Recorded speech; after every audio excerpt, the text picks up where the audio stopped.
नमस्ते। स्वागत है आपका मेरे यूट्यूब चैनल पर PKLF स्टूडियो प्रेजेंट में। दिल की आवाज़ आप तक। आज हमारे दिल की आवाज़ में नारी के लिए 2 लाइन्स हैं, सुनिएगा।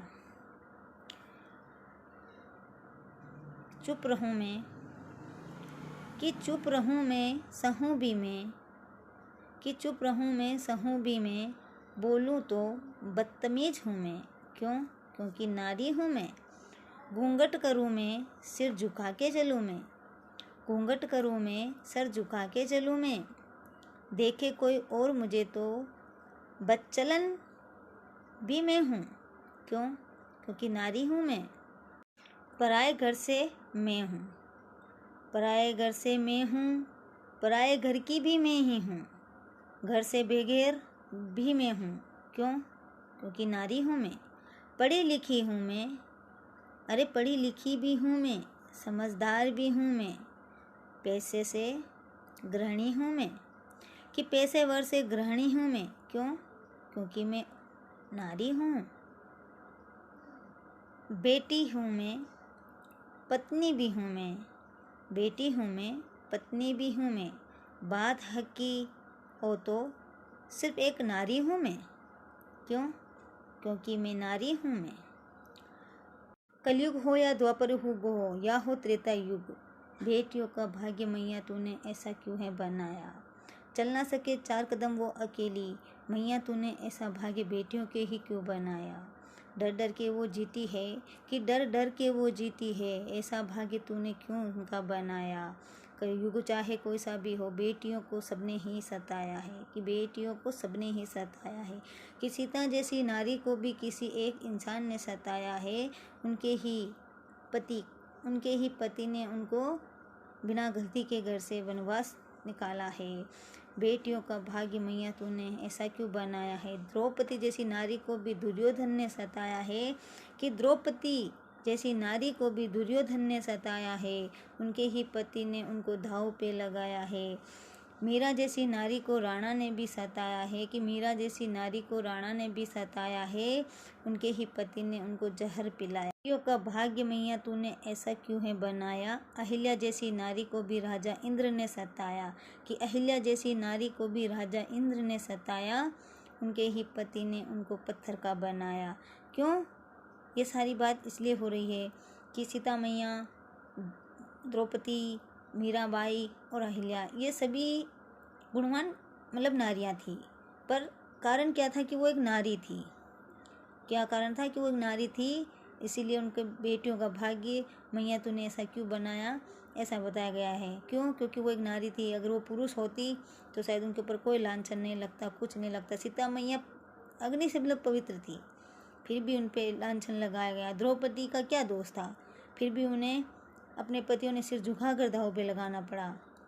मीरा की कोई गलती नहीं, कृष्ण भक्त के होते हुए भी राणा की गंदी नज़रों की वजह से उन्हें जहर का प्याला पीना पड़ा। और अहिल्या की भी कोई गलती नहीं थी उस टाइम। आज की भी बेटियां बहुओं की कोई गलती नहीं है कि वो क्या करती है क्या नहीं करती। हर बेटी पढ़ी लिखी है, वो अपने काम घर से बाहर जाती है अपने परिवार के लिए, कि मैं कुछ कर सकूं अपने परिवार के लिए, पर नहीं जा पाती है। पता है क्यों? क्योंकि उन्हें एक अंदर ऐसा डर लगा रहता है कि यार उसके साथ ऐसा हुआ था, उनके साथ ये हुआ था, उस शहर में ऐसा हो रहा है, उस शहर में ऐसा हो रहा है, कहीं मेरे साथ नहीं।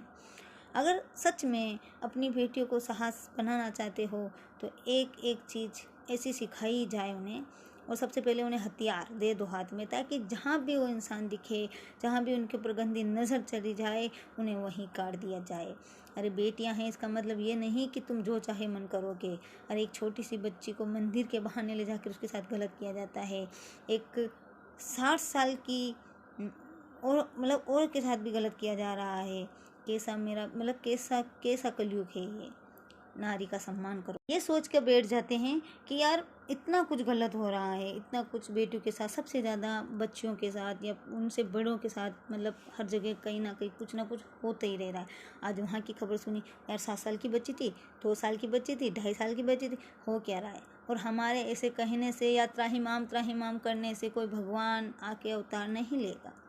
वो त्रेता युग था, द्वापर युग था, अवतार ले लिया भगवान ने, आ गए। अब तो घर घर में भगवान है, घर घर में हर इंसान को शक्ति दी हुई है कि तुम सामना करो, अपनी बेटी को इतना सशक्त बना दो कि वो हर आने वाली मुसीबत का सामना करे, हर आने वाली मुसीबत का सामना करे, हर चीज़ का डर डर के जीने से अच्छा है कि वो हर चीज़ का सामना करे। एक समय वो भी था जब माँ या किसी मजबूरी के कारण बेटियों को कोख में ही मारने का था कि बेटियां जन्म नहीं ले सकती, बेटे को ही सबसे प्रथम माना जाता था।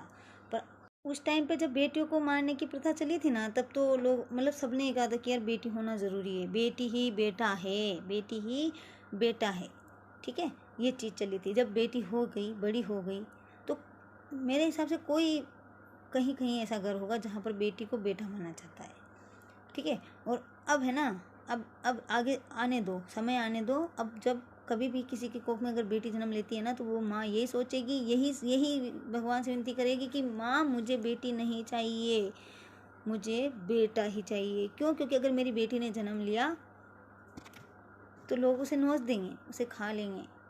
इससे अच्छा है कि या तो मैं बेऔलाद हो जाऊं या मुझे बेटा दे दे, पर मुझे बेटी नहीं चाहिए। पहले बेटियों को मारा जाता था, तब सब लोग यही कहते थे कि बेटी ही बेटा है, समझो। फिर अभी क्यों नहीं समझ रहे सब लोग कि बेटी भी देवी का रूप है, किसी दिन ये बेटियां सब पे भारी ना पड़ जाए। आज मेरी बात है ना 100% में से किन लोगों को बहुत ही बुरी लगेगी कि यार ये क्या कह रहे हैं, पर बात जहाँ सच्चाई की हो वही बोलना। क्योंकि मैं भी एक लड़की हूँ, ठीक है, मैं भी एक लड़की हूँ। और जब किसी लड़की के ऊपर या किसी बच्ची के ऊपर ऐसा कुछ होता है ना, तो तकलीफ़ हमें भी होती है, हर नारी को हो सकती है, हर लड़की को ये तकलीफ़ हो सकती है। उसके साथ ऐसा क्यों होगा, क्यों हो रहा है ऐसा, और नहीं होना चाहिए। कोई तो सज़ा मुकद्दर कर दो उनके लिए कि वो ये सब करना ही भूल जाएं। अरे जब न्यूज़ पढ़ते हैं ना तो रोना आ जाता है हमें कि क्या हो रहा है, आगे क्या होगा, कोई नहीं जानता। अगर आपको मेरी बहुत बुरी लगती है तो माफ़ करना, पर जो मेरे दिल में आया मैंने बता दिया। एंड अगर आप मेरे चैनल पर नए हो तो चैनल को सब्सक्राइब करें एंड मुझे सपोर्ट करें। नारी शक्तिकरण के लिए जागरूक रहें।